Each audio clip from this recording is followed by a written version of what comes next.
Steady, boys, we've got one of them!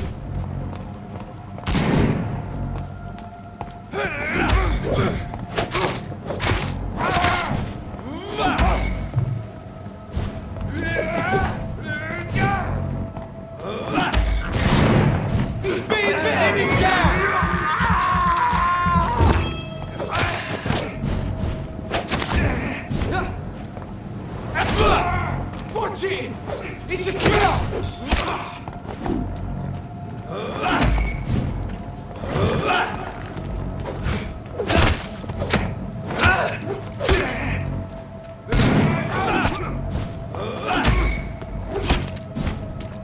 Shit! Lost it!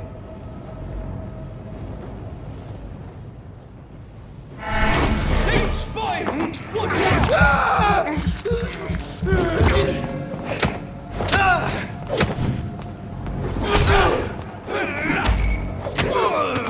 Filthy piece of shit!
Stupid beast!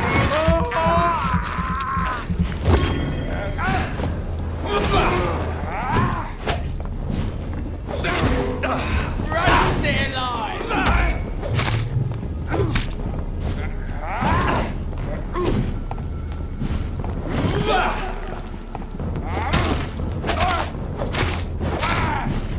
Hi, vermin!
It's locked.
I'll send you back to the fucking grave!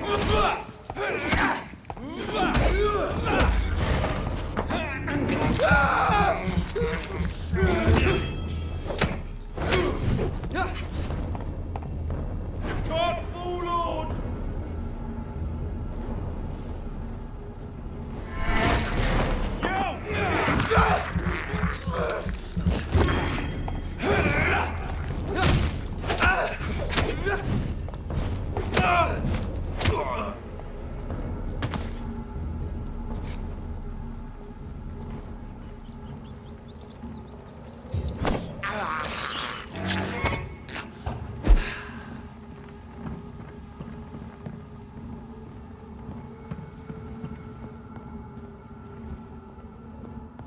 I cannot enter.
Sir, no civilians allowed.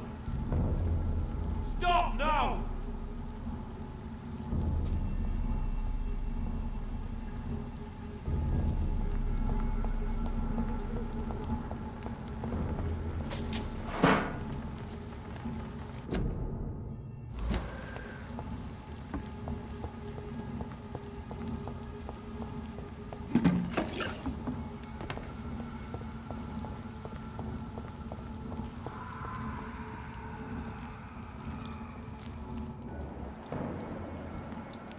Not a safe place right now, sir.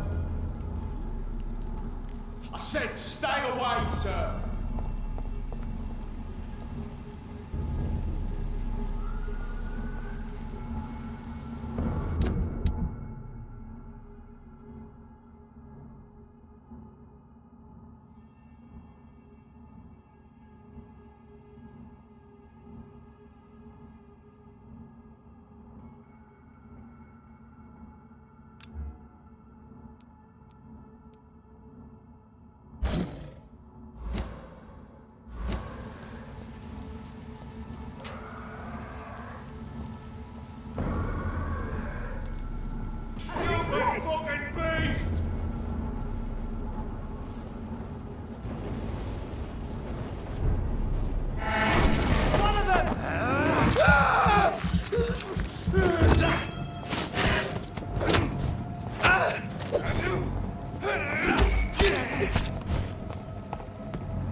Best be moving on.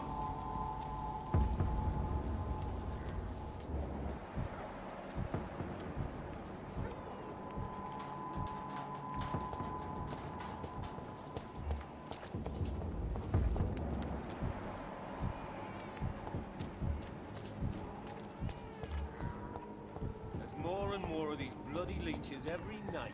Aye. But the guards recruit more. Let's turn around if I were you. Sir, step away now. When did you join the bar? 2 days ago. This is my Die, burning!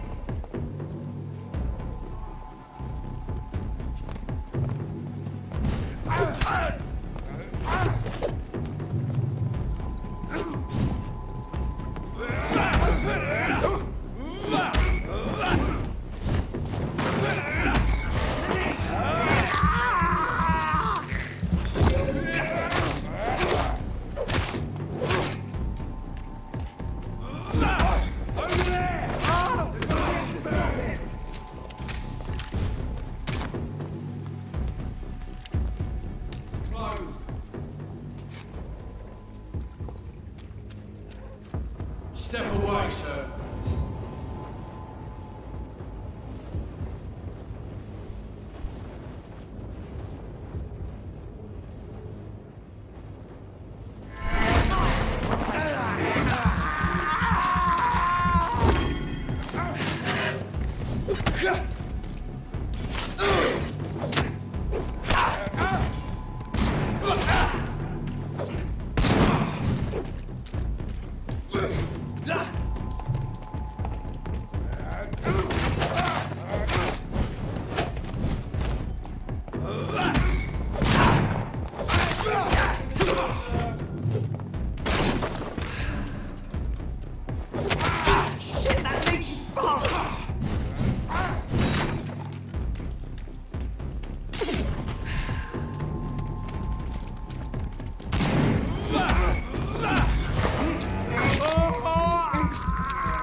It's locked.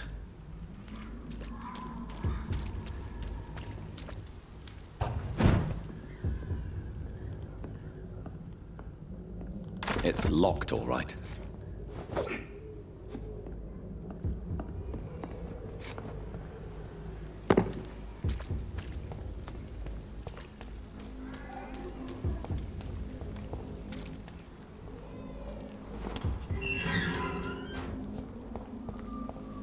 Whitechapel.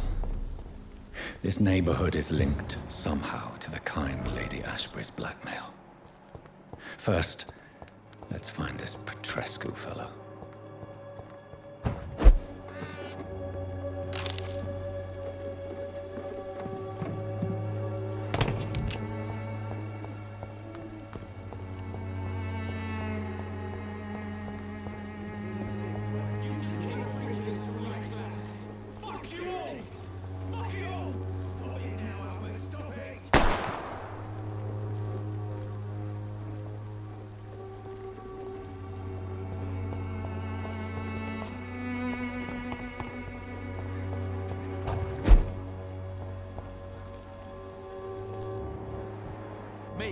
I'll not die in some piss-stinking alley reeking worse than a week-old lavvy. Are you all right? The bastard hit the wall next to me. I don't even know if he meant to miss. If you've been hurt, I can help you. I'm a doctor. Name's Albert. Remember it. Now bugger off. Do you know Nurse Dorothy Crane from the Pembroke Hospital? If you know anything about her, I'd appreciate it. Never heard of her. She's pretty, I'll keep an eye out.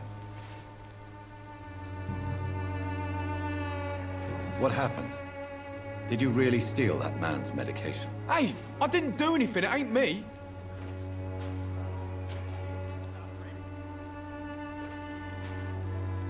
Medication and drugs are a rare commodity in East London. So you picked an easy target, didn't you? Sod off, mister. You ain't got no clue what's going on here. Bastard was a soldier in the war, so now he's got the right to shoot me. It's true. I'm not familiar with this part of town. Perhaps you could help me. I said sod off. Go find yourself another guide.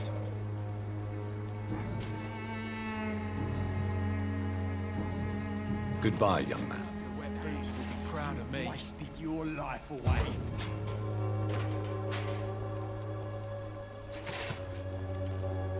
What? Shooting a boy in the middle of the street. Not the best thing to do, wouldn't you say? What? You saw what happened? Who are you? I'm Dr. Reed, and I'd like to ask you a few questions, if you promise me to set your gun aside. No. Look, I'm not a violent man.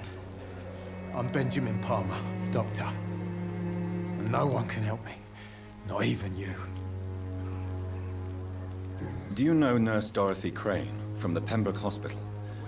Have you heard anything? It's funny, I've been searching for her too. I need some pills. But the woman is a phantom, if you ask me. Really? And why is that? Word is she ain't real. She's just a cover for some doctor who runs an illegal dispensary for migrants. What can you tell me about this place? Nothing to say, really. This is where I used to live, and this is where I live now. You don't have anywhere to go? No family that would welcome you? Not since the death of my wife, Albert's mother.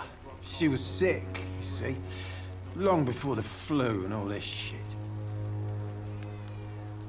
You mean you used to have a better life? Yeah, I had a wife, a home, and a job. I even used to have a name. Now I'm just Ben. Ben the Tramp. Perhaps you could focus for a moment and tell me your troubles. I'm sick, broke, and my son just stole my pills. Everything's coming up roses. You don't seem well, Benjamin. Do you need any help? I always feel ill, sir. It's like I'm never right. I will see you later. A gun, alcohol, and a bad temper make a terrible cocktail, sir. Goodbye for now.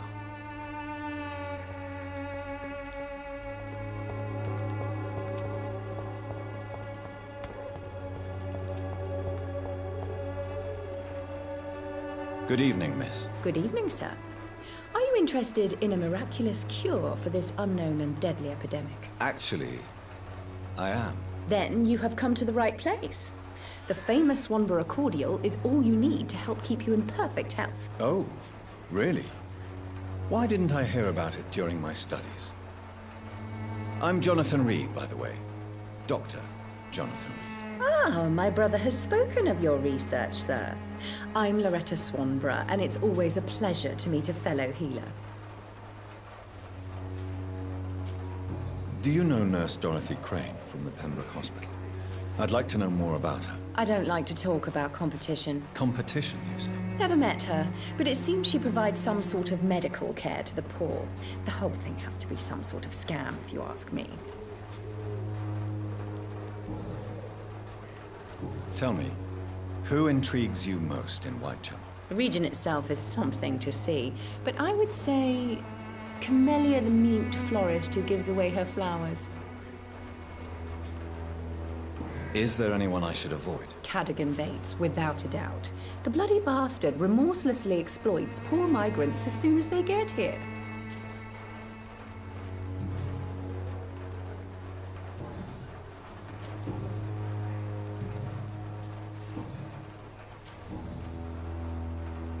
Goodbye, Miss Swanborough.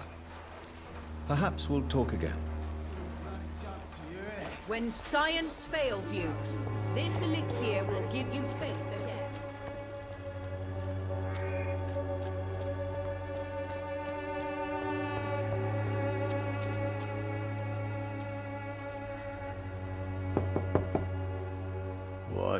What do you want? Leave me alone. Good evening, sir. I'm Dr. Reed. I'm looking for Nurse Dorothy Crane. There is no Dorothy Crane here. Now goodbye. I'm afraid this medical leaflet says the opposite, sir. Really? Well, I'm afraid I'm going to close this door right now. Go bother someone else, Mr. Doctor. To enter that house, I must discover who this man really is. Maybe I could start by observing what he's up to.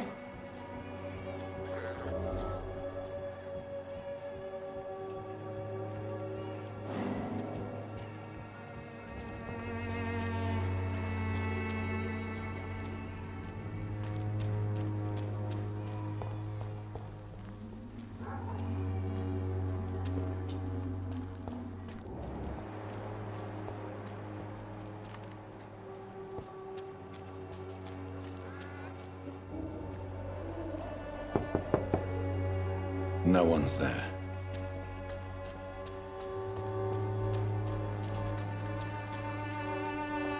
It's locked.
A strange man was at the door with a pass for our medical facility. I refused him entry. Darius, how could you know he didn't need our help?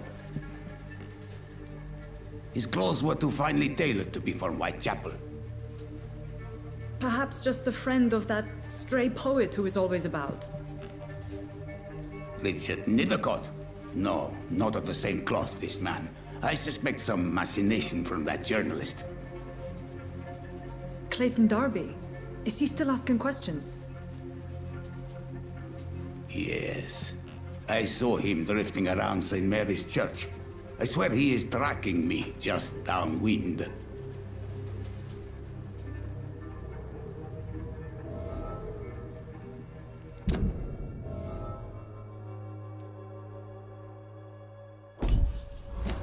I must talk to that journalist or the poet. They must know about Darius. Nearby the church they just mentioned.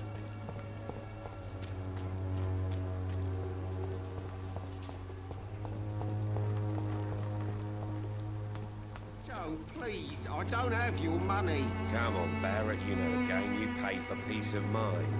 Can't you just look the other way this week, Joe? Come on, we can sort it out, right? It's not my call, Barrett. You pay one way or another. Please, Joe. Excuse me, sir. I have a few questions for you. Another journalist? I didn't answer the first one, so piss off! I'm not a journalist, I'm a doctor. A doctor, you say? It's quite a rare breed in this part of town. Really? But still, here I am. Dr. Jonathan Reed, at your service. I'm Joe Peterson to some, but Colossus Joe to most. And I don't remember asking for your service, sir. Goodbye, Mr. Peterson.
Already touched by grace.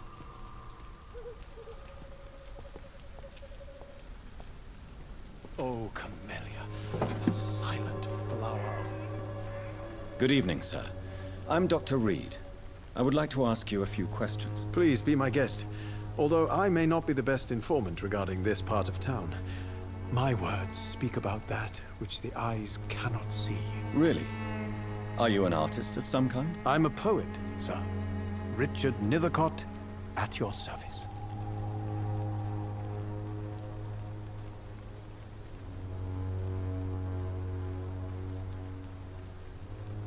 May I ask you a few questions about the district? Extraordinary part of town, is it not? I'll be glad to help you, if I can. I'm looking for Dorothy Crane, a nurse who lives in this vicinity. Dorothy Crane. Oh, I love the name. The Crane of Whitechapel. Sounds very mysterious. But, sorry, no, never heard of her. What can you tell me about an old man called Darius? Darius Petrescu? Yes, I know him. At first, I thought he was only a small publisher. I invited him to publish my work, but his reaction was pretty clear. Not interested in your talent? Darius is an old political activist who takes delight in printing tracts and lampoons. Those communist activities only require mediocre writing skills.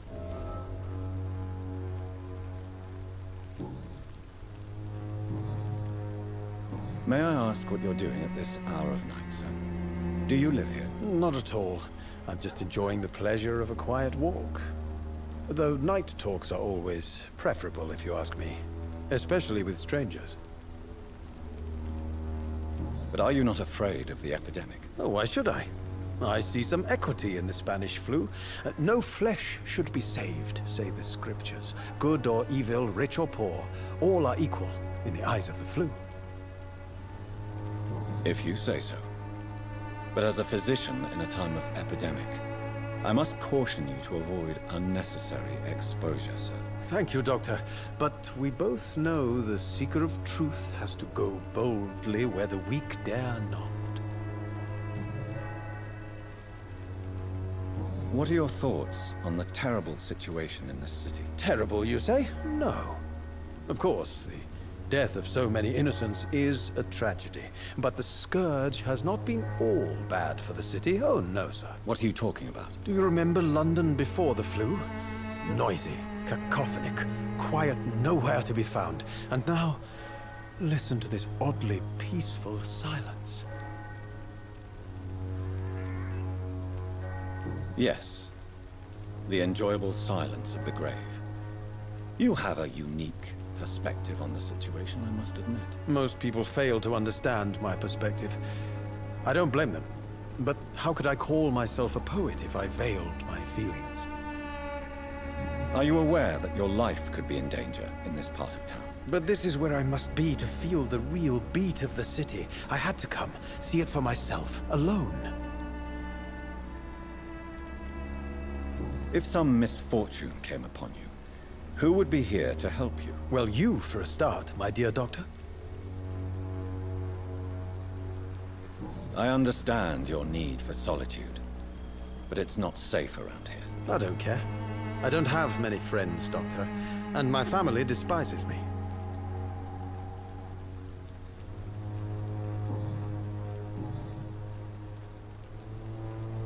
I'll leave you alone, sir.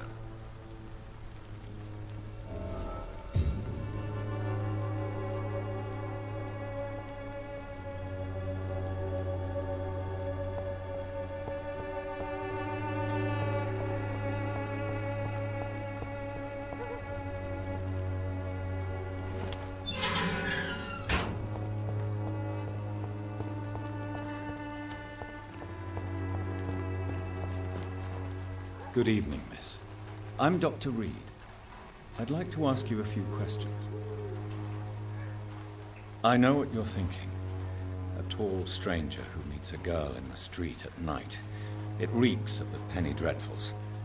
But I mean you no harm, truly.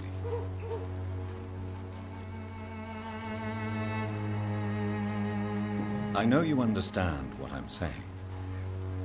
Your silence has nothing to do with you being mute, does it?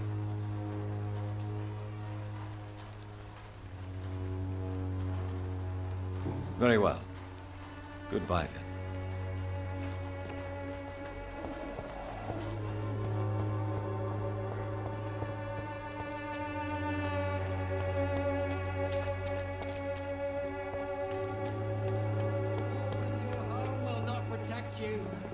For there is no protection against malevolence and trickery. Forgive my interruption. Do not apologize, my son. Father Tobias Whitaker is always happy to teach mortals about the incoming Armageddon. I am Dr. Jonathan Reed, and I just have a few questions. A scientist? You are much more lost than I thought, my son. I have heard enough for tonight.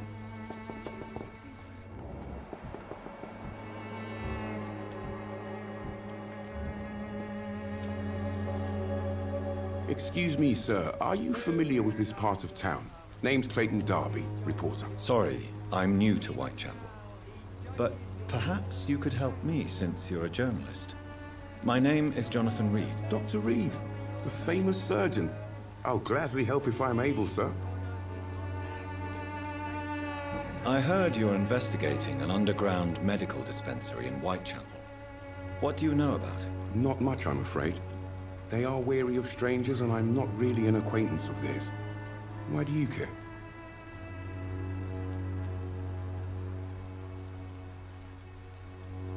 I'm a doctor, Mr. Darby. I care about everything involving public health and this epidemic. Are you sure you're not just concerned about the repercussions that a scandal involving a certain Nurse Crane from the Pembroke Hospital would bring? Without a doubt, you are a damn fine journalist, Mr. Darby. What do you know of her accomplice, a man named Darius? I don't know much about the man. He's very cautious. Never goes out. Doesn't seem to have any friends or family. He has no relatives at all? No. Except for that strange man, a poet named Richard Nithercott, who sometimes comes by. Darius would never let him in. Where can I find this Mr. Nithercott? He spends most of his time lurking around Whitechapel, talking to himself or declaring verses. These days, you can usually find him behind the church. He never goes out? No. A few days ago, he unexpectedly did. I followed him, but it was just a ruse to keep me away from his house. Really? How do you know? He went to the nearest mailbox, but just before posting his letter, he ripped it up and threw it away.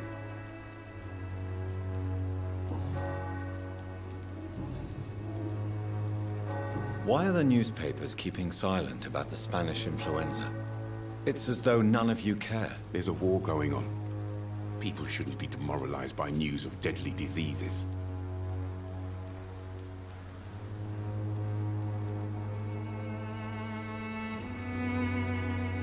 It's a disgrace. People are left to die alone. No one is properly informed of the risks. These are bad times indeed. So much for the glorious British Empire. What is a journalist doing in this borough after sunset? He goes where none of his colleagues would dare to go, to inform the country. So you risk your life to reveal the truth. I saw many reporters do the same during the war. Whitechapel is the crucible of so many untold stories and tragedies. I want people to know them. That's quite honorable of you. But is the public interested? Not at all, sir. And that's why I'm an independent journalist, hoping to sell some stories. Have you any idea of the danger you face in these streets at night? I've had to run and hide more than once from frenzied mobs incensed by the fever. Do you think the flu is really responsible for this, Doctor?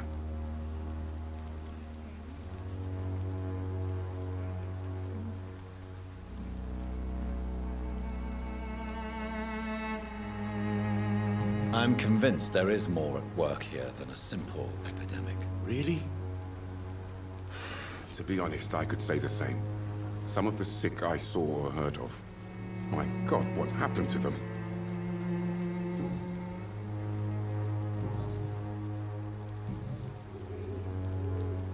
Goodbye, Mr. Darby.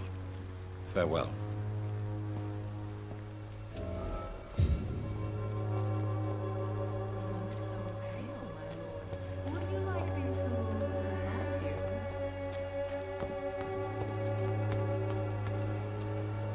I'm cheap and I'm clean, I promise. Don't be shy, handsome. What can Christina do for you? I'm not looking for what you're selling. But I'd like to ask you a few questions, if I may. I'm a doctor.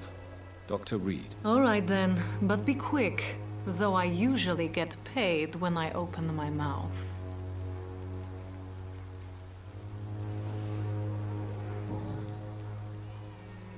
Clayton Darby claims he will expose the crisis in Whitechapel to all of London.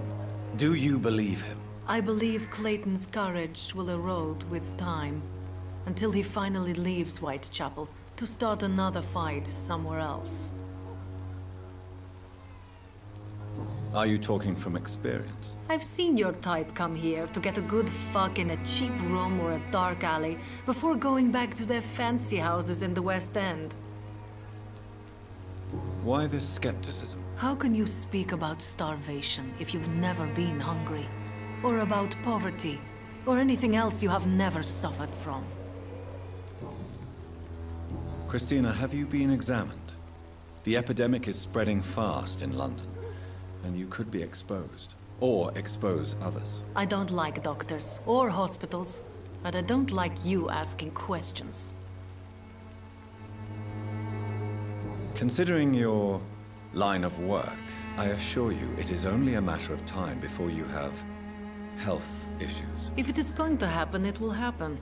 Right now, I need money. That's what's important. You can put your own life in danger, that's your decision. But what about your clients? If you're contaminated, you will put them in danger too. And you think that would worry me? If you knew the men I deal with, their health would not be what you'd worry about.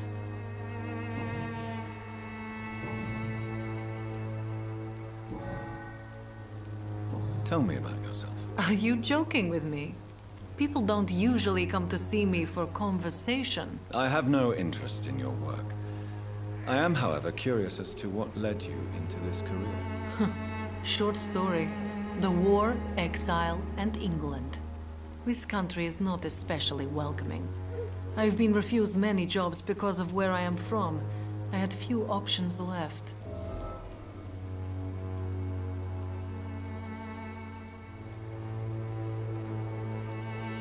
I always thought I was the master of my own fate. But now I know we don't always have control over our lives. I don't judge you. You know, this money is not only for me. I have good reasons to need this money quickly, but it is not your concern, Doctor.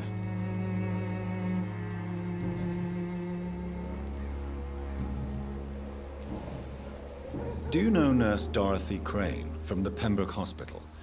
Anything you can tell me about her would be helpful. I don't know her, but I know her name is Dorothea Crăciunescu.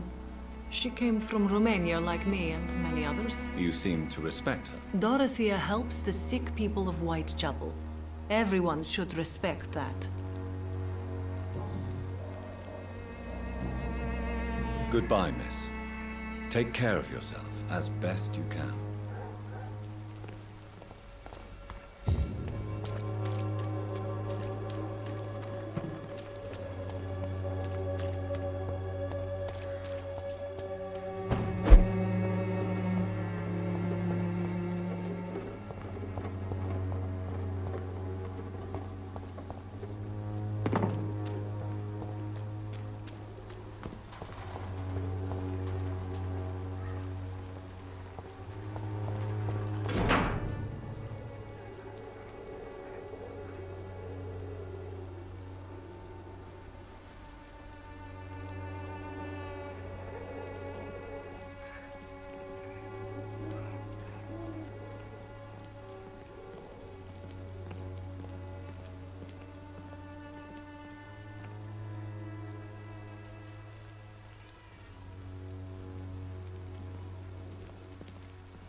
The content of Darius' letter to his children could give me more leverage to enter. Darius is a bit less of a mystery now. It should not be that difficult to incite him to let me in.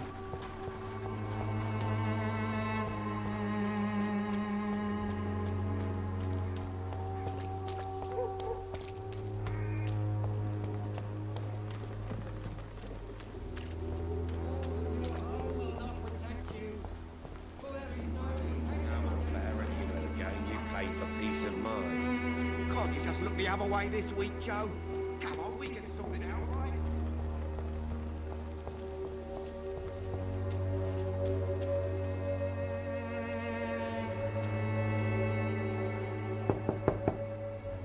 Mr. Petrescu, just 1 minute, please. You again? Go away. Sir, wait. Stop this nonsense. I know Nurse Crane is here. Shall we speak man to man, you and I? All right. Speak up. Don't you see we're on the same side? We fight to help the poor, sick, and abandoned. I'm nothing like you, Mr. Doctor. Yes, you are. You too believe in providing medical care without charge.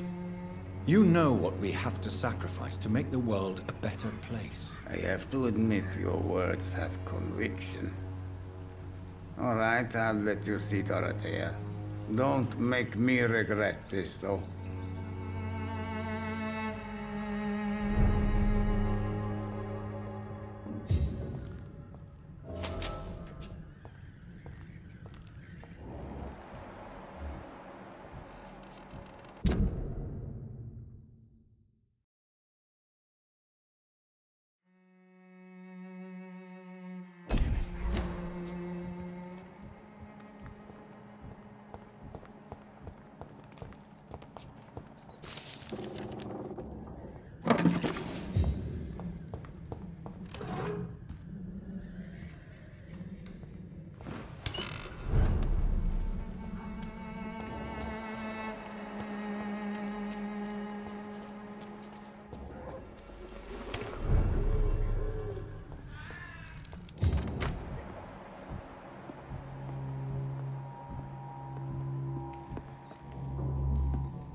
Give me a drink!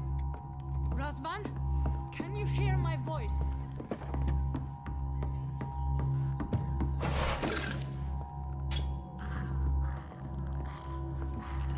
I need help!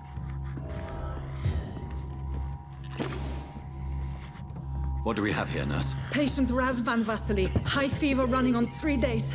Complaints of dizziness, muscle aches, and head pain. Diagnosed with influenza. Treatment? Aspirin and salicin for the fever and discomfort. Liquids for dehydration, but he's having trouble keeping even water down. Thank you, nurse. Anything else I should know? He did lose consciousness this morning, but he's never had convulsions like these. He's not convulsing, he's choking. He's not getting any air. Scalpel! Hand me that scalpel! What can I do, Doctor? It's too dangerous to operate with these convulsions. Sedative, nurse. Do we have any anesthetics?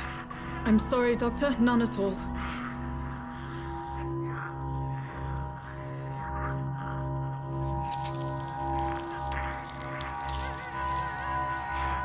I need to perform a tracheostomy. Short pipe. That rubber tube will do. We're going to cut a passage for air through the neck. Yes, Doctor. He's breathing again, but he's coughing up blood. Internal hemorrhaging. I need to make another incision into the chest cavity to drain the fluids from the lung. Prepare another tube. A thoracostomy. Doctor, we've nothing to fight the infection. We need an aseptic environment. Right then, Nurse Crane. What do you suggest we do? I've no idea. I'm not the doctor. Time is of the essence. We need to perform a thoracic drain. Yes, Doctor.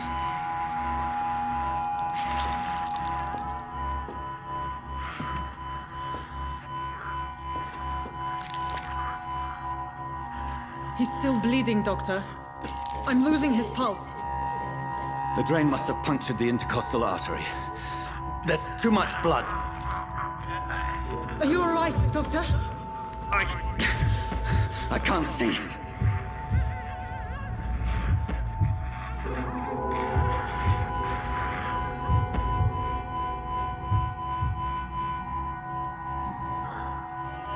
I must first suture the artery. Find the wound. The source of the blood. Needle and thread, Doctor. Good. The stitches are holding. How's he doing? We're losing him. We've lost his pulse. He's dying, Doctor!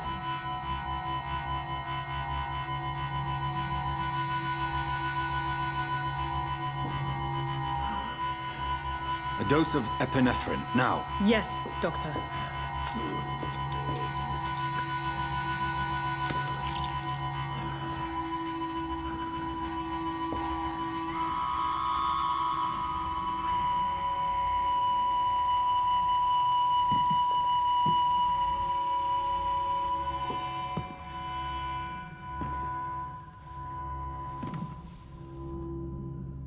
We've lost the pulse.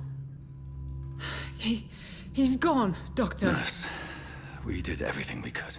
Truly? Everything you could. Is that how you'll report this in your log? Is this how the war went? Piling up one poor corpse beside the next? This was not an influenza-induced seizure. I've never seen symptoms like these on the continent. Neither have I. But the previous symptoms leading up to this attack were the same, indistinguishable from the epidemic. No. There was something more vile in these reactions. Something primitive. There have been numerous reports of mental breakdowns caused by the fever that accompanies the flu itself, Doctor. Yes, but... I'd best take some samples of the blood for analysis.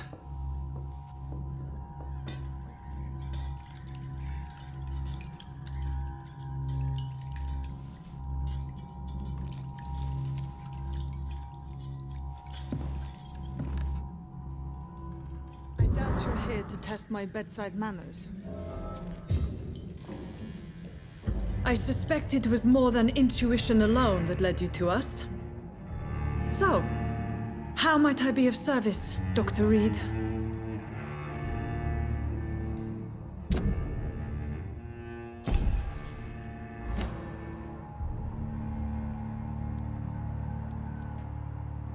I've come to put an end to this insufferable blackmailing, Dorothy. Doctor, you think your warnings scare me? I've stolen and plied, blackmailed and lied, but what else am I to do? I'm all these people have.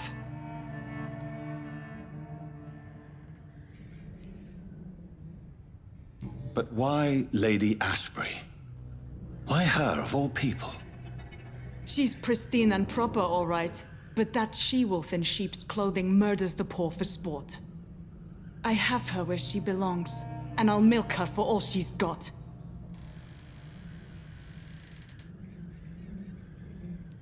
Dr. Swansea is a sensible and honest man. He wouldn't have refused your friend's care at Pembroke. It's easy for you to say, Doctor. These people cannot go to the police, nor to the hospital. They don't even speak English. They depend on me for everything. So, the end justifies the means. Is that your defense? I know you're kind, Doctor. Just another fine-heeled, silver-spooned gentleman who was given the world on a platter. You know nothing of poverty. Nothing of the shame, the hunger, the loneliness. You've convinced me of the sincerity of your actions and their noble justifications. But all the same, blackmail is a crime, and it will stop, Nurse Crane. So, are you going to turn me over to the authorities?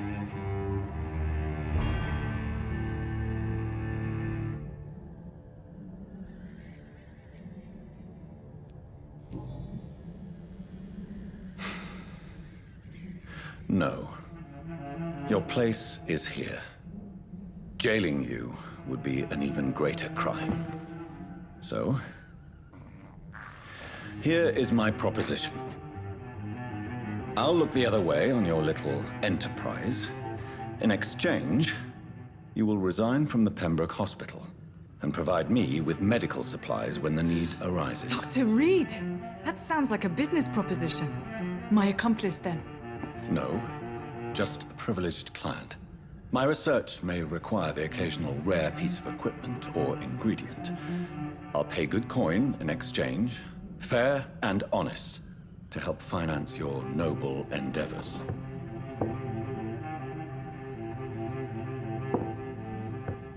We have ourselves a deal, Doctor. Good customers are always welcome. Yes, Nurse Crane. We have a deal.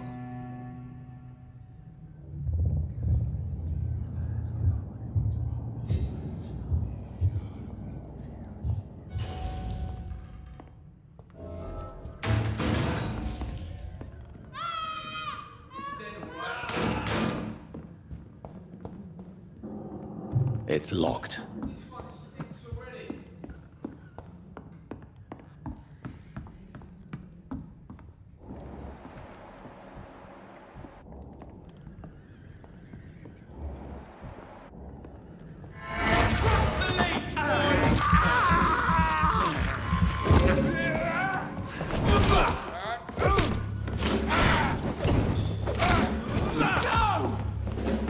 Snuff it, Lee!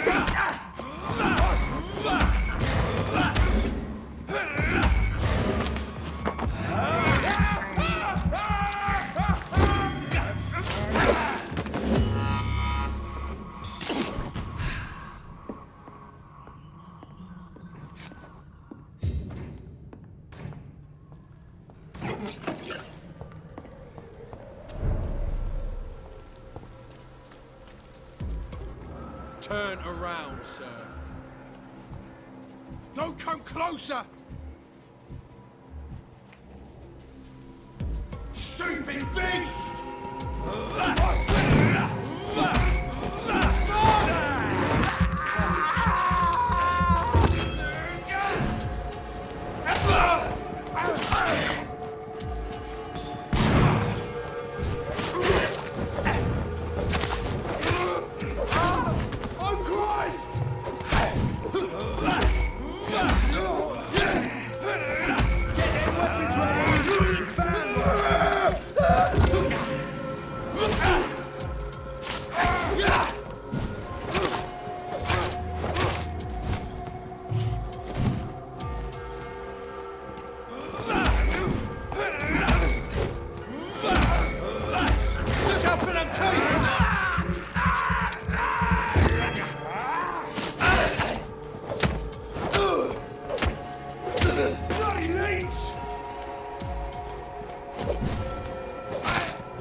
Hello, Mr. Petrescu. Hello, Dr. Reed.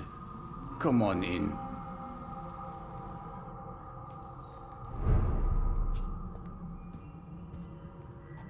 If you want to talk to Dorothea, you must go across the courtyard and take the stairs. We've not been formally introduced. May I ask your name and occupation, sir? I am Darius Petrescu. I'm here to keep snitches and spies away from Dorothea.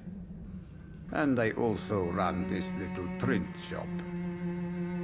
Do you need some help, Mr. Petrescu? I am very tired, but that is all. I don't need you, Doctor. Well, if you feel all right, that's fine.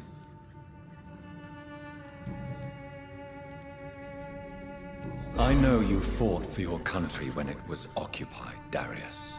Tell me more about it. I know my days are numbered, and I know I won't see my homeland again. But I fought for Romania all my life, and I will until my last breath. But Romania escaped the grasp of the Austro-Hungarian Empire. It's a free country again. It is not a country I fought for. My homeland is not appeased, Doctor. And I still see a dark future ahead for my people. How did you meet Nurse Crane, Darius? Why does she trust you? I'm her oldest friend in England. Dorothea and I share many ideas about this country and about the country we left. You mean occupied Romania, don't you? Even if not directly, I fought against your enemies. Really? Then perhaps you have more in common with Dorothea than meets the eye, Dr. Reed. Goodbye, Mr. Petrescu.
Human blood.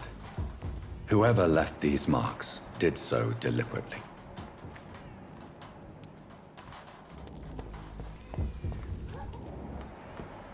Kill it, boy! Burn it, boys!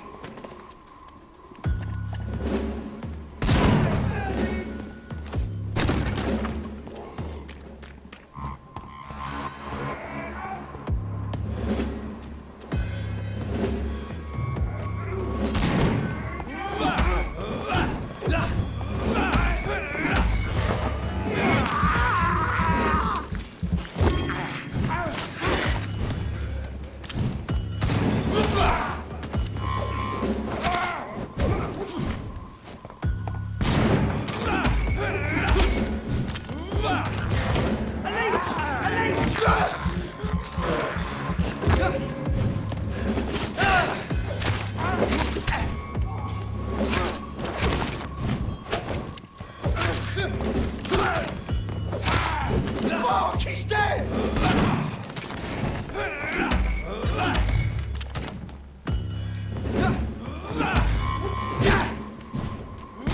Crush the leech, boys!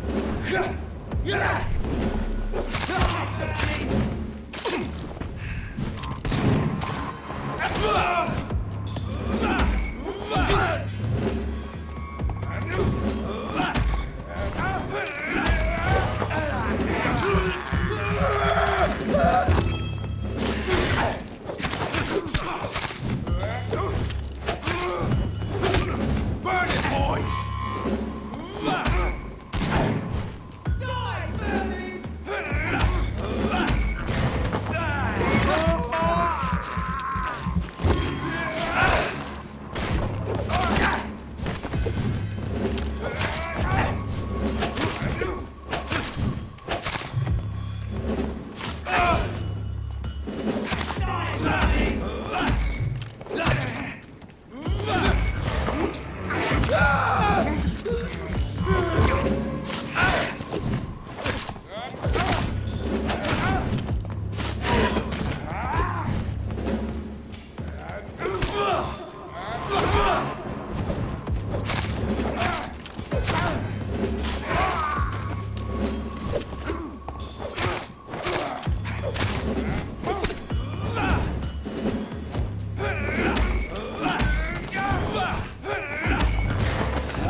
Hello, Mr. Petrescu. Hello, Dr. Reed. Come on in.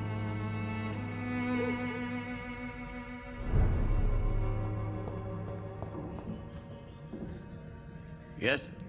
Do you need some help, Mr. Petrescu? I am very tired, but that is all. I don't need you, Doctor. Well, I think you do. Take this, and you'll feel better. Free drugs from an English doctor? It must be my lucky day.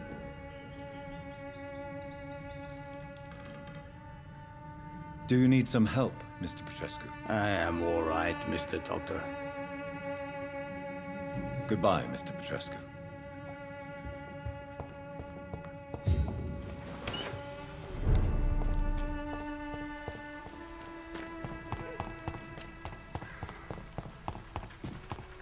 Its effectiveness has been proven by many. Even the flu is no match for the Swanborough cordial.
I would ask you to avert your eyes, sir. Or did you not know it was rude to stare? I knew it. Speak up, Dr. Reed. I like a man who speaks his mind.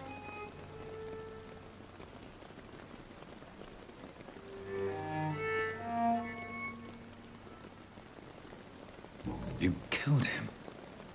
He trusted you. And you killed him. Spare me your sarcasm, Jonathan. You are but newly born in this world.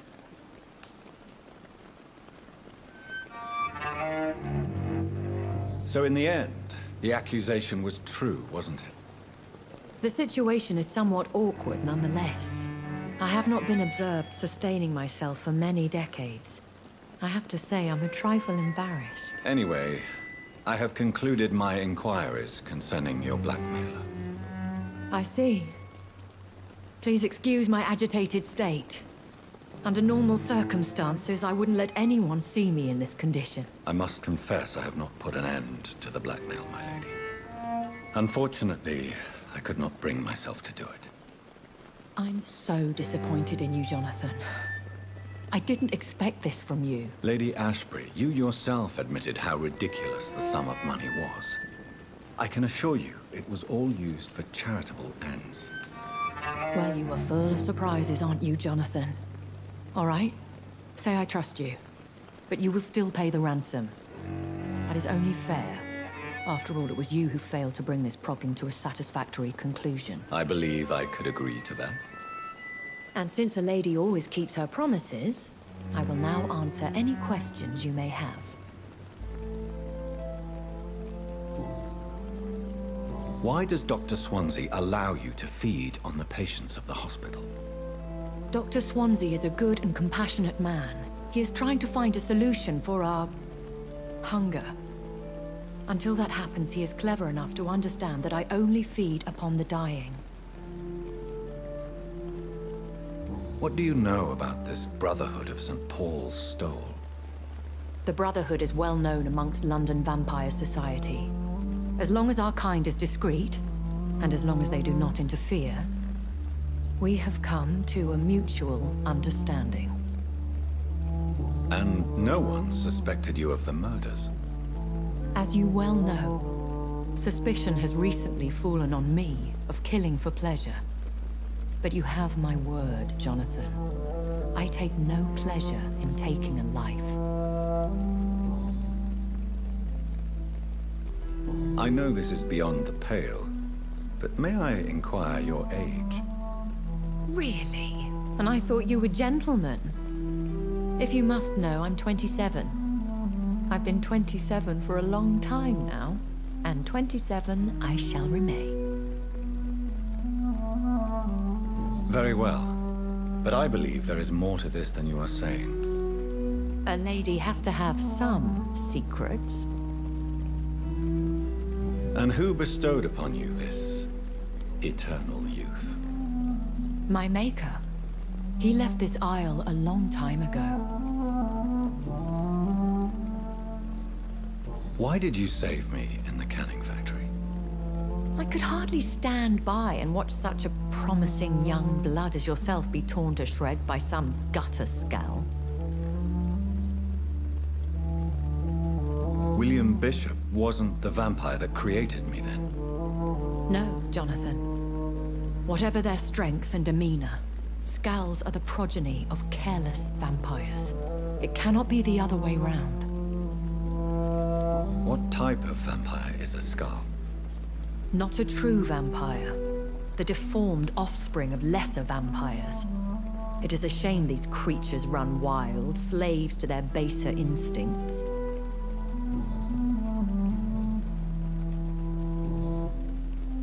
I've been away from London and England for 3 years. This isn't the city I remember. Things have gone from bad to worse here, Jonathan.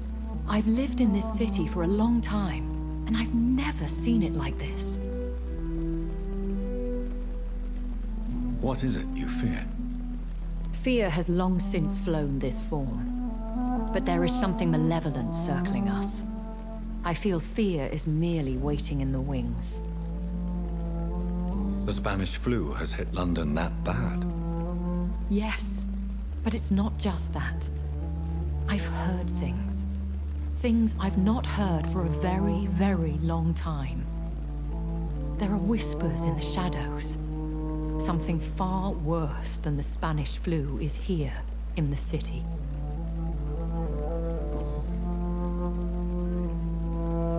Are there many vampires here in London? Immortals are of a rare breed, and we often tend to hide. But you may occasionally meet some of us at night. Do you know any of them? Have you an idea of the identity of the vampire who attacked me? You mean your maker? No, Jonathan, I have no clue. But I fear he or she is as careless as cruel. To let you discover your new condition by yourself. What do you mean? Every now and then, you may discover an immortal in the deep of the night. But we are a rare and reclusive breed. Our progeny is almost never accidental. Will they all be as affable as you, my lady? I do not see why not. But remember, even the shark smiles before he bites. That sounds like a lesson from experience. Vampire politics are as intricate and sometimes tedious as a game of chess in a gentleman's club. I've learned from experience it is best to decline to play. When I awoke, changed, I was chased and attacked by vampire hunters. Prepared and well-trained. Though I can't be certain, more than likely it was the once glorious Guard of Priwen. Once glorious, but still dangerous. They have seen better days, but all fanatics are dangerous. You would be wise to stay clear. They are sworn to destroy our kind. You make them sound like some sort of cult. More a society, and like all the best ones, a secret society. I thought them almost gone, but it seemed they have been recruiting.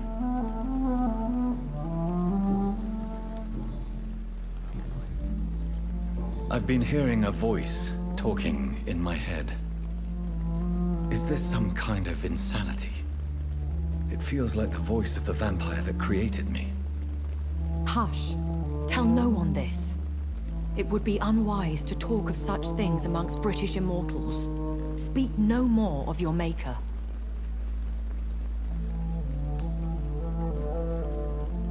How could this cause offense? Only the powerful immortals can mentally call to their progeny. No vampire or hunter will sleep easy, knowing that an unidentified elder is stalking the streets of London.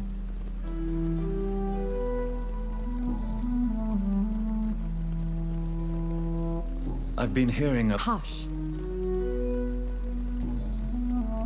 I don't understand. Why was I created and then left for dead?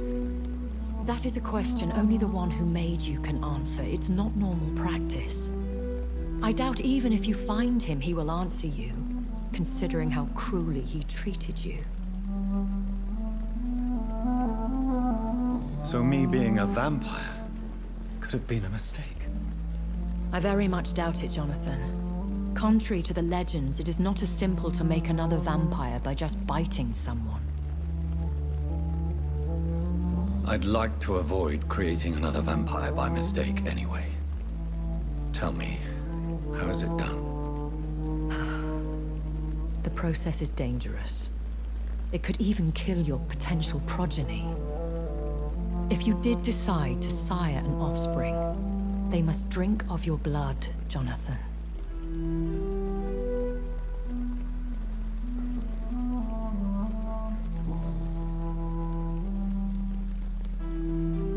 A vampire?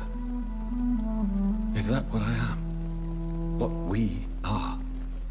Such a crude word, defined by penny dreadfuls and drunken hacks. No. You are now an Ekon, and that you shall remain. So we are Ekons. How can I identify us amongst other vampires? How to put it? All Ekon are vampires.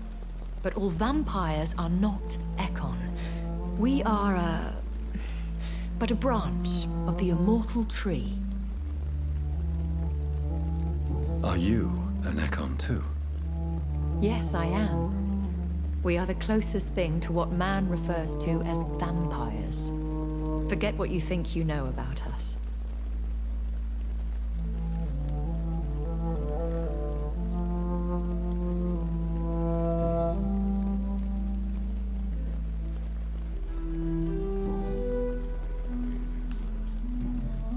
I've been hearing of... Hush. Excuse my forwardness, but... Are you my maker? Me? Goodness, no. Only a foolish immortal would create a progeny without taking precaution, and I'm no fool. I bid you farewell, for now, my lady. I must quickly analyze the blood I took from Nurse Crane's patient.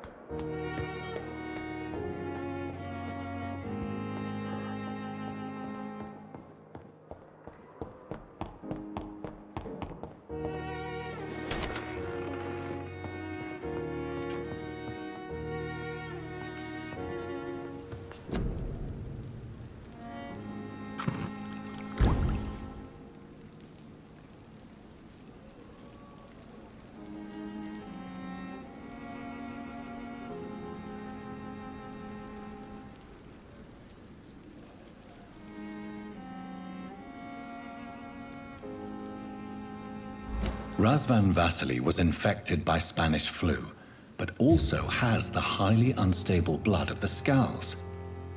Is the London vampire epidemic transmitted through the flu? I should talk to Dr. Swansea about it.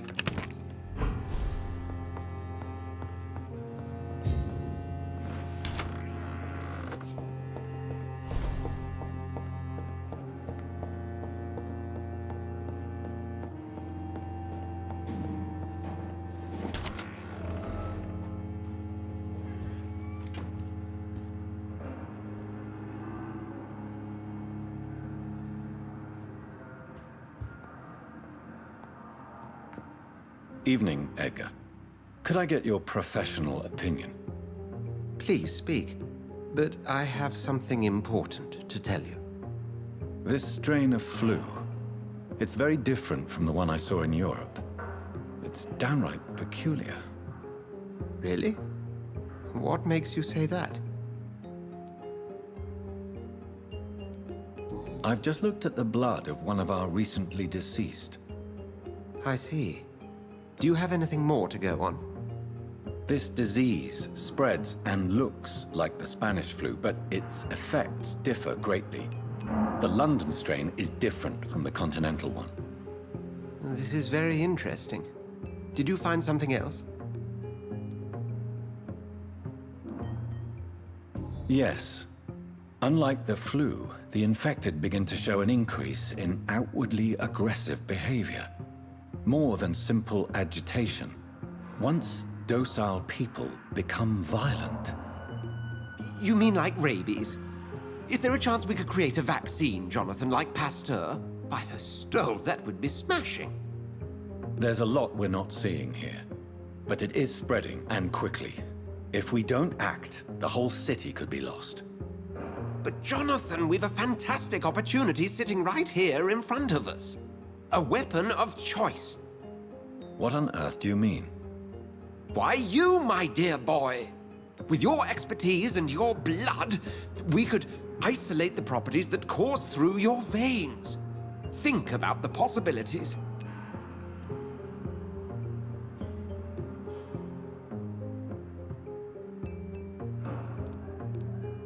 I admit it did occur to me.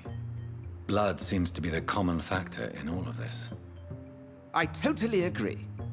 We're in uncharted territory here. Maybe it's just wishful thinking, but imagine the possibilities. We'll discuss this more later. Thank you for your time. No, thank you, Jonathan. But as I said, I needed to talk to you. I have some rather bad news. Yes? I'm afraid it's your sister. My sister? She's to be buried this evening at Whitechapel Cemetery. Your mother published the obituary this morning. I see. I'm sorry, Jonathan. Please accept my condolences.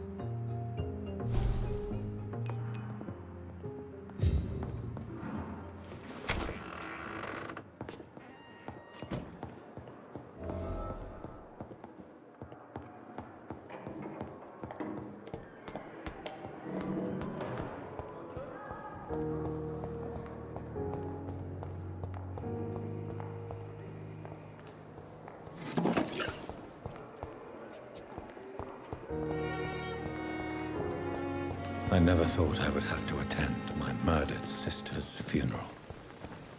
Mary, I can't forgive myself. I'll find the truth about what happened to us. I swear.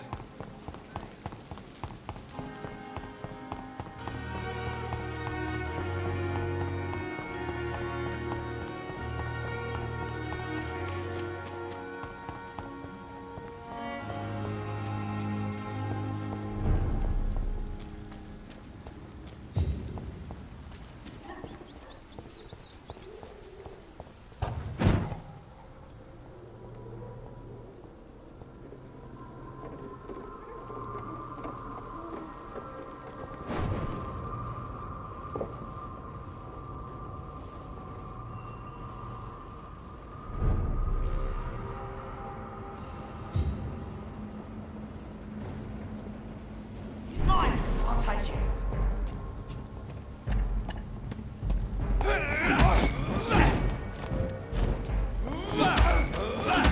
Get your weapons ready!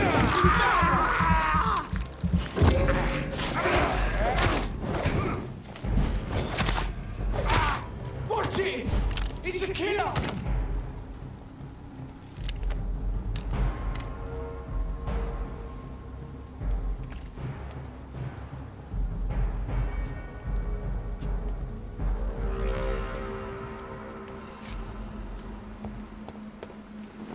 My dear sister, I don't know if I have the strength.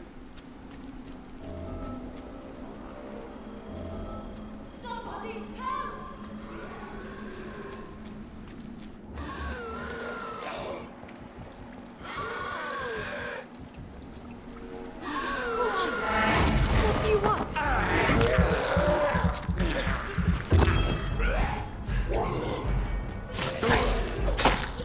Somebody help!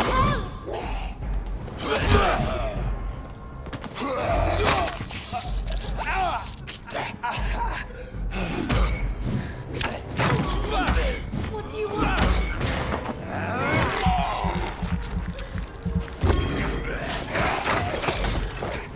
Somebody help!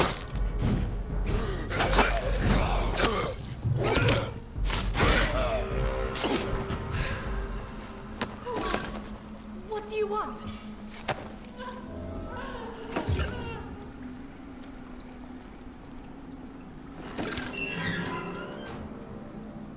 Are you all right, miss? I don't know. Who were those people? They wanted to kill me. Why? They've lost their minds in the epidemic. They won't come back for now. You seem to know a lot about them, sir. I'm Dr. Jonathan Reed. I'm investigating this disease. I am Xiaoxun. Thank you so much for helping me, Mr. Reed. I must go to the cemetery now. Goodbye.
Since I can't reveal myself to my mother now, I must find a discreet spot to attend the ceremony.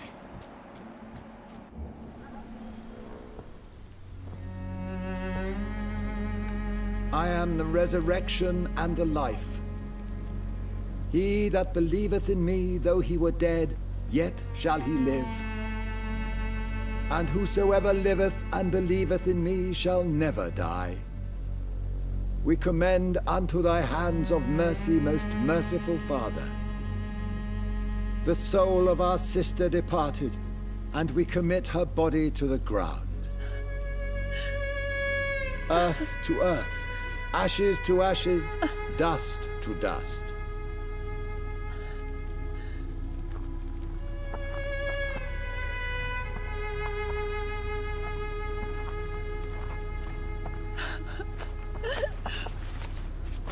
Why kill my Mary and stick her here in this cold, god-awful place? These are the legal requirements for the epidemic, madam. Oh, Avery, I feel so tired. Please take me home. Yes, madam.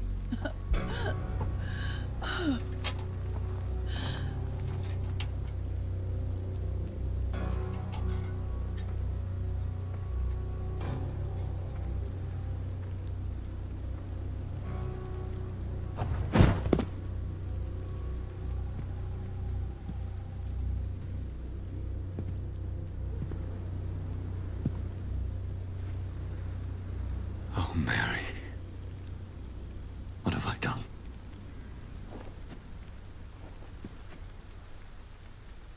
If I could only change one thing. One thing. This is a nightmare. Jonathan, there is nothing you can do but accept it.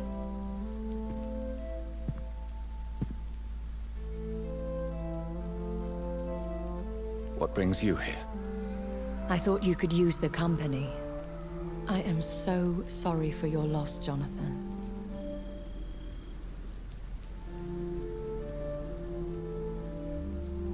I wish the tears would come. But I'm empty. And I feel a hypocrite. Let your pain run free, Jonathan. Don't smother it. What you feel is your humanity. Don't be so quick to lose it. She had been scouring the most dangerous parts of London in search of me. And it led to her death. Jonathan, don't. I still hear her last thoughts. They echo in my head. Her mind shattered, and it haunts me. Jonathan, stop. Listen carefully. You must come to terms with this. You must learn to live with what happened. How can I? I've destroyed my family. My poor mother. I can't even console her. Don't you see? You're doing the work of our enemies, feeding your remorse. We are weakest when we grieve, and the guilt blurs our senses. And so this is why you're here. To warn me. You felt this pain yourself. You too have endured this. I don't want to lose you, Jonathan. I've lost so many friends. Loved ones I cherished. Pray for Mary's forgiveness, if you must.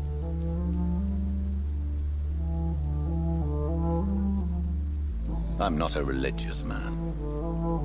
You should know that. This is not about you forgiving yourself. This is for her. This is you telling Mary how sorry you are. What should I do then? St. Mary's Church is not far from here. Go there and make your peace. Find the solace you need. My lady wants me to confess. No, Jonathan. It's you who wants to confess, I think.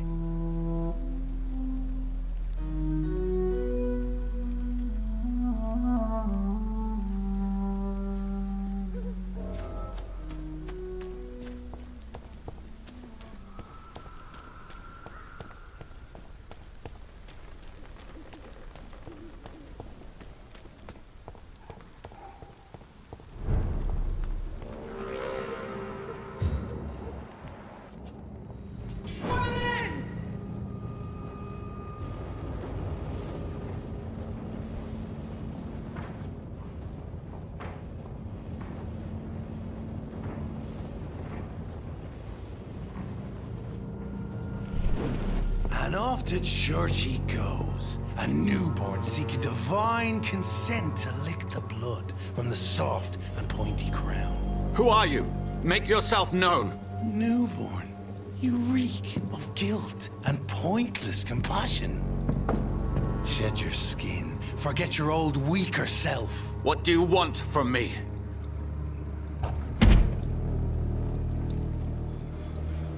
Ascalon does not approve of lone wolves who bring unwanted eyes to our pastures. So your name is Ascalon?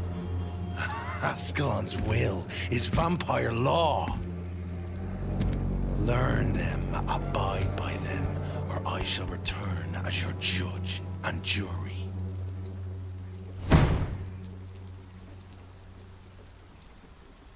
These immortals try my patience with their plans and unsolicited counsel.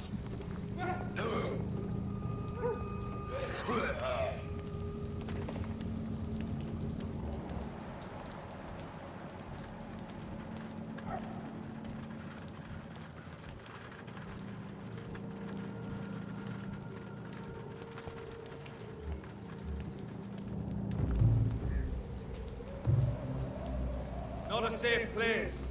Right now, sir. I'd head back if I were you. Crawl back to the hell that spawned you!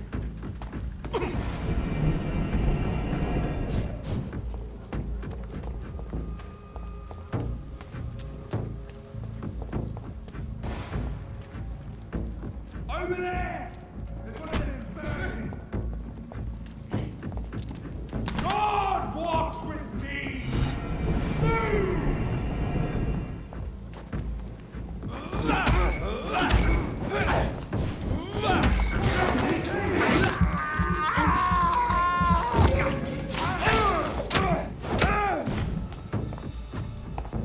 Disappeared in the thin air! I shall fear no evil!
Best run along home, sir. Lisa, come.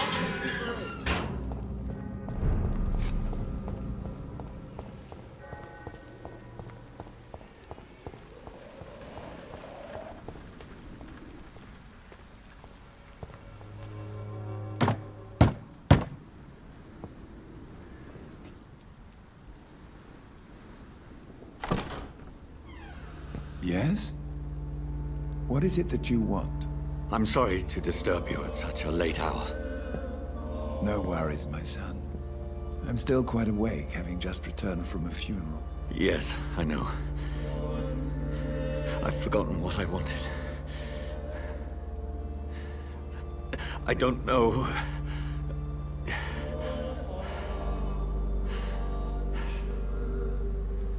May I help you, child?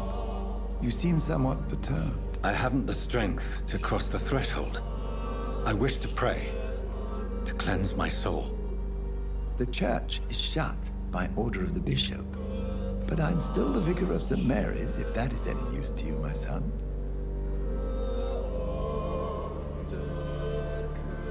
You seem to me a good soul, Vicar.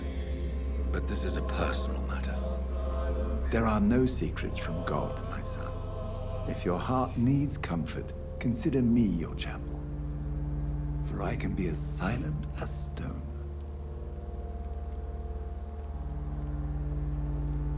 I've words for one departed. They're not for living ears to hear. Your eyes burn with rage, yet I see the pain that lies beyond. I am here to lighten the burden of all God's creatures. Whatever you tell me is between us and the Lord. Very well, priest. As you seem quite adamant. Open your heart, my son. Tell me what burdens you. With whom do you wish to speak?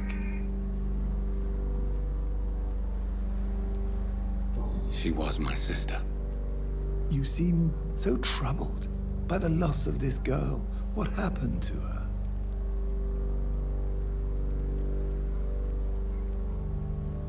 She was murdered. I see. And how are you feeling, my son? I feel responsible. The pain is consuming me. I have a final question for you, my son. This is of the utmost importance. Ask your question, Vicar. What words would you like to say to your poor sister?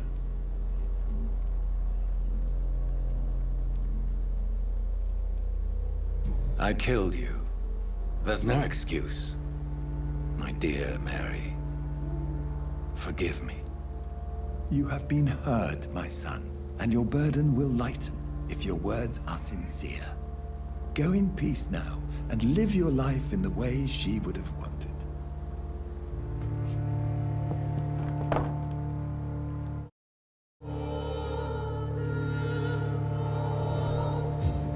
There. I confessed to that vicar. Do I feel better?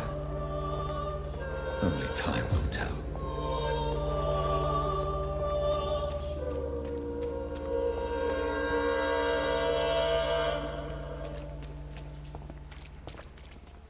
Good evening, Doctor. Can I help you? Goodbye, Mr. Darby. Farewell.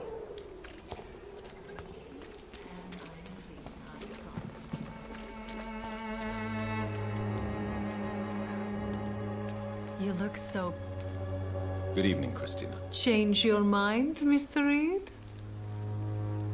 Do you need any assistance, Miss Popper? It depends on the price of your medicine. I'm shocked that you would think I am that sort of man. Forgive my suspicion. I'm so used to liars with good manners. Thank you, sir.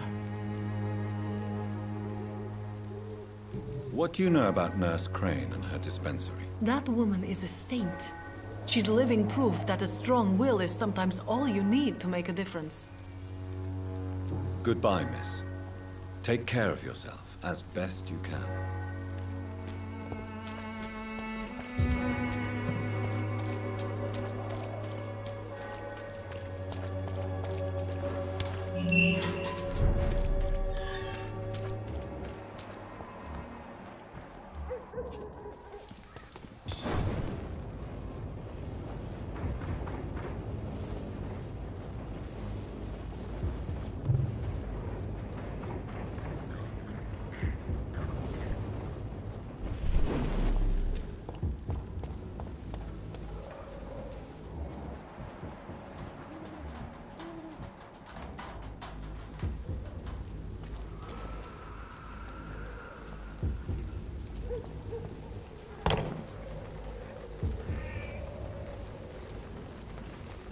Over there!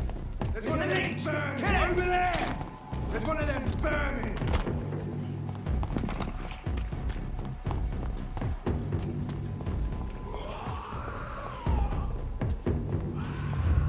Remorse and pain are precious when binding you to the earth. You. I remember you.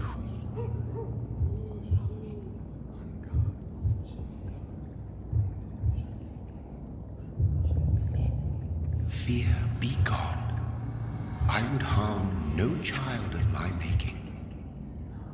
This is your doing. You made me this creature. What are you?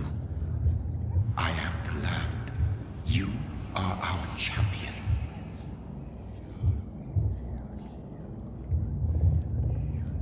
You selected me, chose me.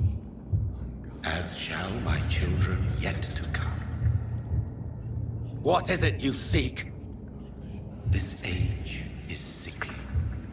An ancient poison, an older rage, brewed in a cauldron newly forged. This has something to do with the epidemic. Seek truth, my champion. Defeat the serpent of knowing with iron spur.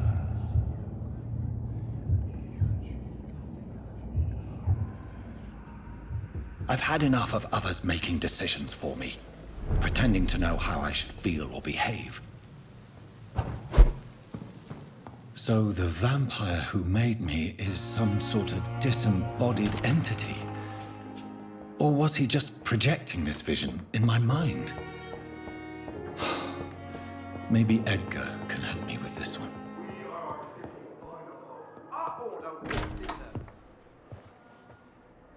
God protect us. You've got a leech in the hospital. Yes, my hospital. My mission is to heal while you go about warring. You've set the table for a snake. I wonder why there's venom in your food. I'm growing tired of your song. You're a woodsman, McCallum, not a doctor. Return to your hunt. Remember, I've a good nose for machinations. I can flare the scent at a mile. You can't hide from the god. Leave him, Jonathan. This is sacred ground. Neutral territory.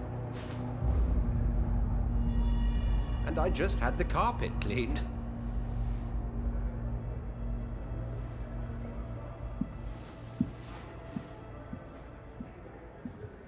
By the sacred stole, this is very bad news. Bad news indeed.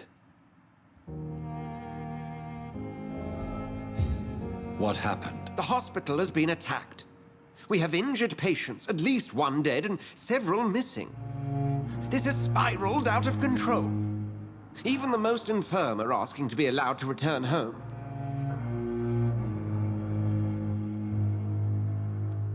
We cannot have the people lose faith in this institution. This hospital is their only hope. Of course, you're right.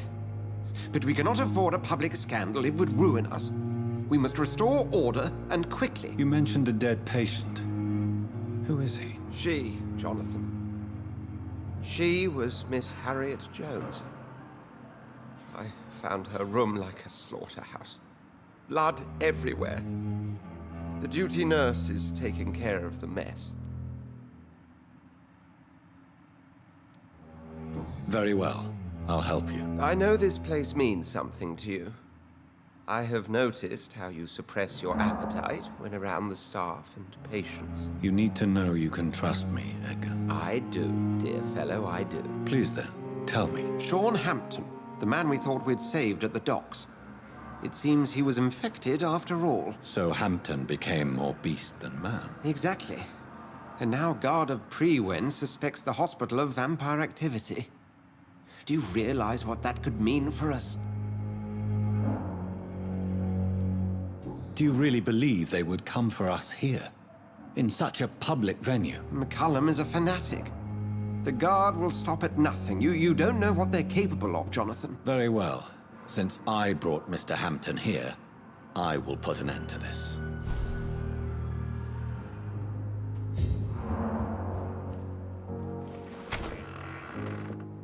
Sean Hampton lives and breathes for the well-being of his flock. There's no other place he would go but the docks.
Are you all right, Miss Shun? My name is Xiao Shun.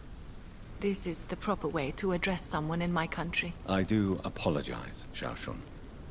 Are you all right? Yes, I am. This is the only place where I can find some kind of serenity. Some way to remember my dear Matthew.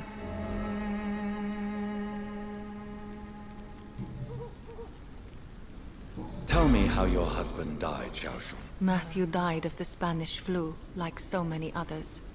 It's a mundane cause of death these days, but for me it meant the end of the world. At this time, there is so little medical science can do to defeat this terrible epidemic.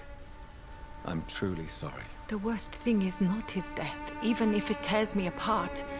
The worst is not to have seen it coming, to have lost him so quickly, even before realizing it. Did he hide his condition from you? Matthew was a smiling type, a happy sort. Everything that I am not. Did he laugh at his death to come, or did he not realize what was going to happen? I'll never know. The Spanish flu may be the worst disease mankind has ever faced. Why are you blaming yourself? You don't understand. I didn't know he was so sick. I didn't realize the gravity of his situation until it was too late. As harsh as this sounds, we are all equally vulnerable to this awful disease. It can take the strongest man in just a couple of days. I never said goodbye to Matthew. We never realized how bad it was. We laughed about it even. He always made me laugh. Now I don't have enough tears to shed. Are you on your own? Do you have any friends or family who you could be with? I have family and friends, but I need to be here alone. One day maybe I'll go back to them, but not now. I need silence, and I need sadness.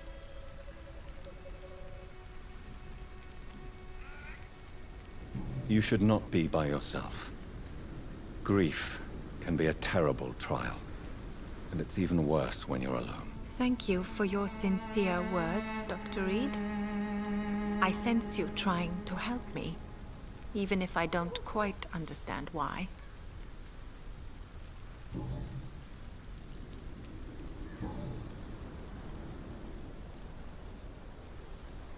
Are you a doctor yourself? Is this why you feel so guilty for not saving your sick husband? No, I am not. But I still need to blame someone for Matthew's death. And who else, if not his wife, who did not see it coming? I'm a physician, one of the best in the country. But I was unable to save my own sister, Mary. She died in my arms. Why tell me this? Is it supposed to make me feel better? No. But I felt I should share it with you, since she is buried here too. May I ask what caused the death of your sister? You could say she was also killed by a terrible disease. A disease I have sworn to fight and cure, no matter how long it takes. Thank you for sharing that with me, Dr. Reed. Maybe it's time we start to rebuild our lives, you and I. How do you feel? Physically speaking, I mean. I'm as well as can be expected, Doctor.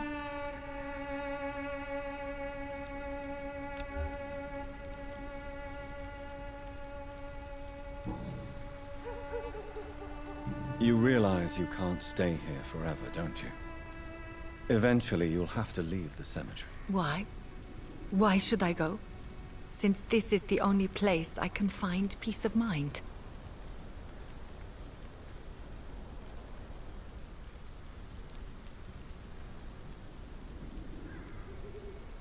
To be honest, I don't know. Please forgive me if I've upset you. We must all honor our departed loved ones in our own way. You sound like you're no stranger to the pain I feel. Let's just say, I too have a good reason to visit cemeteries at night. Please accept my condolences for your loss then, Dr. Reed. You should go home now. I think you're right. Cemeteries are for the dead, for they need silence too. Thank you for your honesty and your wisdom, Dr. Reed. Thank you for your company, Xiaoshun. Take care on the way home. Maybe I'll see you again in Whitechapel. Goodbye for now. Goodbye for now. Matthew. The world has gone.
I'd head back if I were you, sir.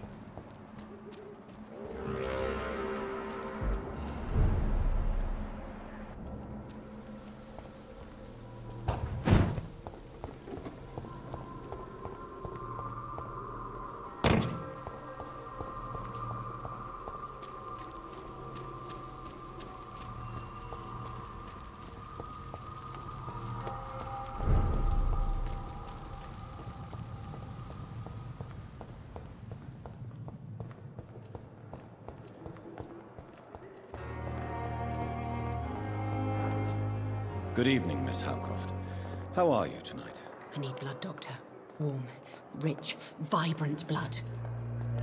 Do you require my services, Miss Howcroft? I have no need for your medicine, Dr. Reed. Blood is the only drug I need.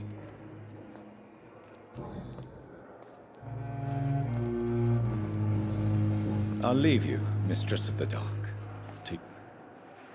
Good evening.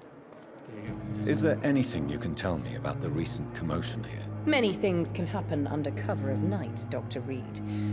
But I took no part in this massacre. But did you see or hear anything? I can't say I did. But the smell of fresh blood almost made me faint, Doctor. I'll leave you, Mistress of the Dark. The pain. It's here again. Good evening, Mr. Elwood. Evening, Dr. Reed. Soldier, Do you need assistance? Not really. I think I caught something in this bloody hospital. I swear I'm dead, yet smiling inside, Dr. Reed.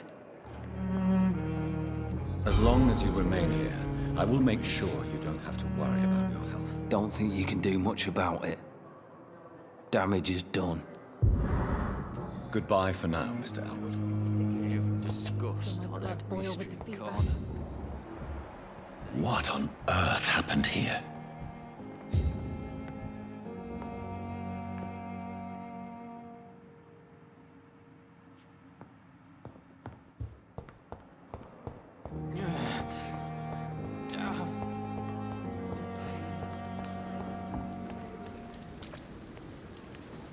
Oh, Jonathan. I cannot believe my eyes. Poor woman. Butchered by some savage scowl.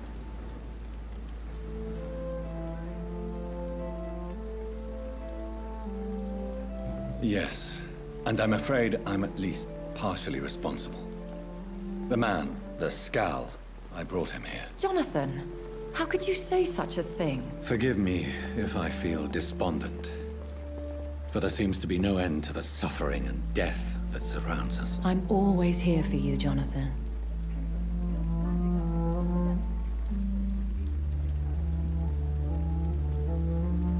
I have experienced a certain difficulty when faced with holy symbols, or trying to enter religious buildings. Have you? Now that's quite a question. I don't know why, but yes, it has happened to me. Aren't you frightened? Very little scares me, my dear. To be compelled to avoid symbols of faith does not concern me.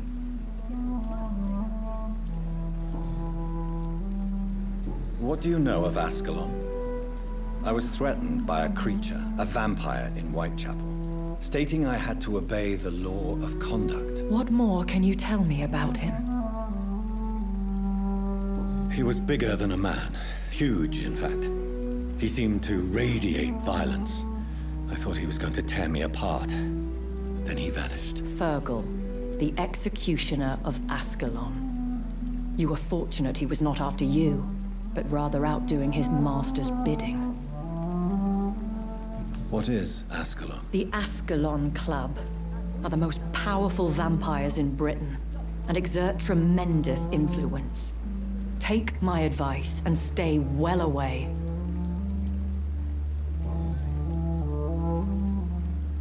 Have you embraced this woman, like the other patient, this Mr. Renfield? Her name was Amelia. And no, I did not kill her. I vowed a very long time ago that I would never take another life, unless they ask.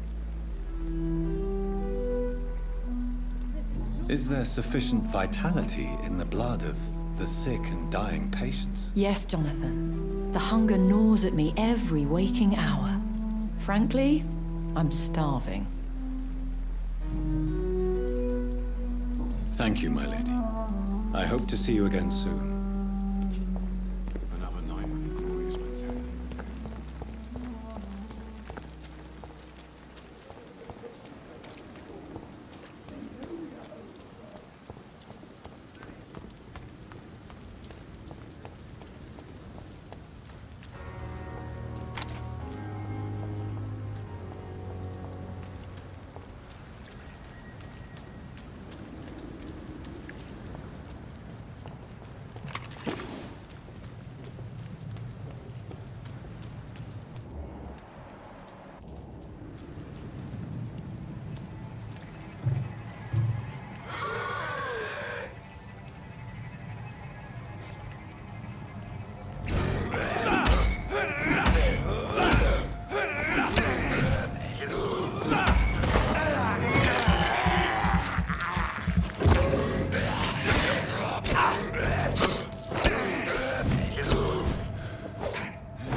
idea who she's dealing with. Good evening, miss. I am Dr. Reed. May I ask you a few questions? Who are you? What do you want? As I just told you, I'm a doctor. From the Pembroke Hospital, actually. The Pembroke Hospital, you say? I ain't paying any bill left by Clay. I'm not here to collect payment, miss. Miss Edwina Cox. So what do you want then? Fancy buying something from me, maybe? I'm looking for Mr. Sean Hampton. Do you know where I could find him? The sad saint? I heard he was mugged or something. Yes, he was. But he left hospital recently. You don't say. Well, I suppose it's good news for the homeless and the useless. Ask them, they must know something.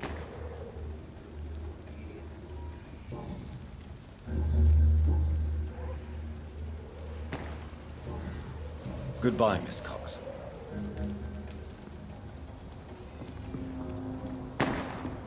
I must look a fool. Heartens me to know you can't see me, my sweet queen. Perhaps we should listen to what the idiot had to say first.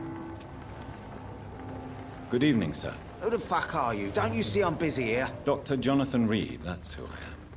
And who are you? Ah, some fancy gentleman we've got here. Clear off. We don't want strangers on our streets. So you won't tell me your name, then? The name is Booth Digby. Maybe I'll ask my boys to break one or two of your bones, just so you remember it.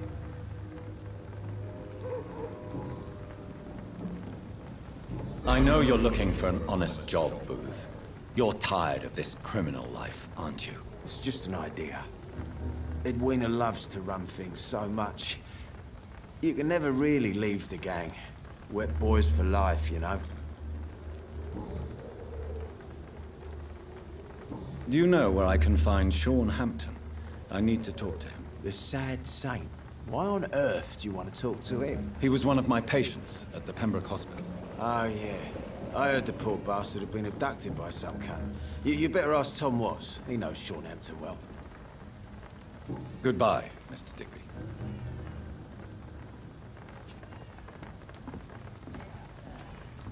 Been a while since we've seen any new faces round here.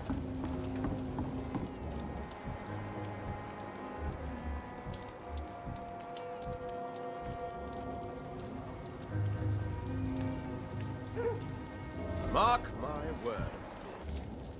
These murders are the work of a vampire. A vampire? Whatever do you mean? Not a drop of blood left in his body. This is the work of a vampire. You best be off to your hunting then. For if the sewer dog is back, and hunting all these poor folk, he needs to catch him. A sewer dog? What's it look like?